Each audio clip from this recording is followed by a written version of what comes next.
Ilang taon ka nga ba sa Korea? 2 years na po ako, tita. Di rin naman po ako magtatagal doon kasi mag-ipon lang naman po ako para sa future ko. Naku, hindi totoo yan. Magtatagal ka doon.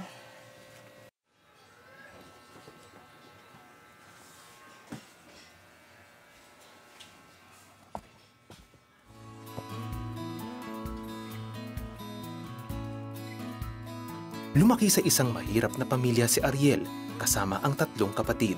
Kapos man ang mga magulang upang mapaaral sila, tinulungan siya ng kanyang tiyahin na makapagtapos ng pag-aaral sa kursong Mass Communication. Ang aking tiyahin naging a big part sa aking spiritual growth sa aming buong family. Bahay, kotse, makatulong sa pamilya at bumuo ng sariling pamilya. Iyan ang tanging hangad ni Ariel sa kanyang buhay. Nagsumikap siyang makapagtrabaho dito sa Pilipinas sa pag-asang matupad iyon. At first, very selfish ang aking vision. I had a girlfriend during that time and may plano na kaming magpakasal. Baon ang kanyang pangarap, kumatok ang oportunidad na makapagtrabaho si Ariel sa Korea. Matapos ang 1 taong paghihintay mula nang mag-apply, ay tinawagan siya ng kanyang employer. Nabanggit ko rin sa aking kasintahan, saglit lang, makapag-ipon lang, makapagsimula na ng pamilya. 2 years na po ako, tita. Mag-ipon lang naman po ako para sa future ko. Factory worker ang naging trabaho niya sa South Korea. Hindi inasahan ni Ariel na dadanas siya ng matinding hirap doon. So, yung grinding machine, polishing, yung mga wine-welding, ikaw ang magpapolish. Madaling araw, hindi ko mabuksan ang aking palad kasi sobrang sakit. Bukod pa dito, nakaranas din siya ng pisikal na pananakit mula sa kanyang mga katrabaho. May mga time pa nga nakakabuwi yung likod mo, nararating-dating ko lang. Mabigat because kailangan mo makisama. Dagdag sa hirap ng trabaho ay ang mga umaaligid na tukso. Isang kasamahan sa trabaho ang nagkagusto sa kanya kahit alam nitong mayroon siyang kasintahan. Ginawa niya ang lahat upang makuha ang loob ni Ariel.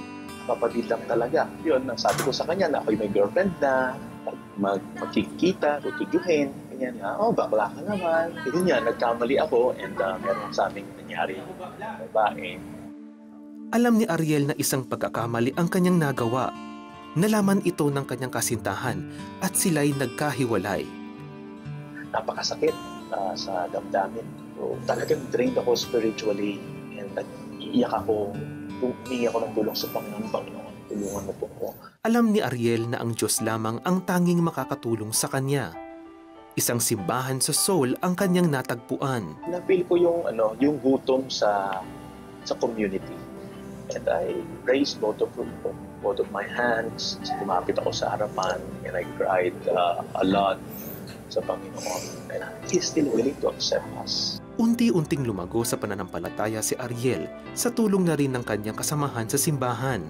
Isang desisyon ang bumago sa kanyang buhay bilang isang OFW. Trabaho ka ng trabaho, ang laki nga ng kinikita mo, but parang ang daming wala sa'yo. Only to realize that what's missing is yung talagang Diyos na may akda ng buhay ko. Nag-resign si Ariel sa kanyang trabaho upang makalipat sa Seoul. Nakahanap siyang muli ng trabaho sa Seoul at naging aktibo siya sa paglilingkod sa Diyos. Naging parte siya ng worship team at dito niya nakilala si Jessalyn, isang worship leader. Sabi ko sa kanya, hindi ko maipaliwanag. Tingin ko, ikaw yung pinagkaloob ng Panginoon para sa akin. We're already confirmed na tayo. Kasi tayo talaga. Hindi naglaon ay naging magkasintahan si Ariel at Jessalyn. Nagsimula rin ang kanilang ministeryo na nangangalaga sa isyong pag-ibig at pagsasama ng mga OFW sa Korea. Pag narinig mo yung couple, may negative connotation niya na ibig sabihin niyan, yung kinakasama mo lang dito.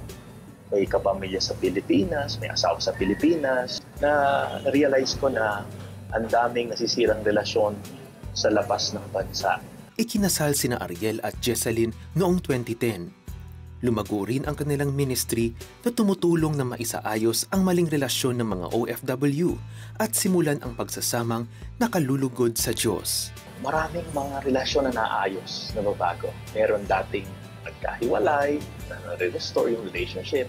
Meron na bang kasal, nagsasama, couple, hanggang sa naisip nila, nagkaroon yung conviction ng Santong Spirito na they have to do what is right in the sight of God. 2012 nang magdesisyon siyang maging full-time minister at 2014 naman nang simulan nila ang Love Conference na dinadaluhan ng daan-daang mga kababayan taon-taon.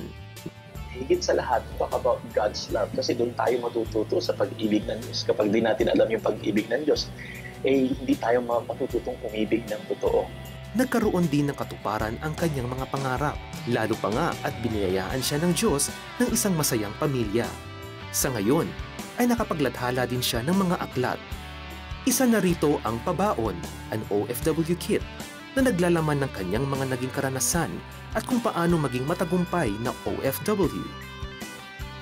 Istanggapin ng bawat tao ang Panginoong Jesus bilang kanilang Panginoon at tagapagligtas. That's the best Pabaon. Yung mga nangyayari sa ating mga OFWs, especially their marriages are getting attacked. So, ministry na binigay ni Lord sa kanila ngayon is to strengthen marriages. Kaya that's why they set up that love conference, which is an amazing thing. Because when you're away from your wife or from your husband, that's the temptation that the devil will use on you. You know, our world is full of people with broken hearts, broken spirits, and broken relationships. When we find ourselves in such a situation, our tendency is to walk away and find something new that will complete us or mend our broken hearts. Pero alam niyo po, tanging ang Diyos lamang ang makapagbubuong muli sa atin. Only God can make us whole from our brokenness. Come to God. Allow Him to make you whole, to give your life meaning and purpose. Trust Him. Because the Bible in Romans chapter 8, verse 28 said, "And we know that in all things God works for the good of those who love Him, who have been called according to His purpose."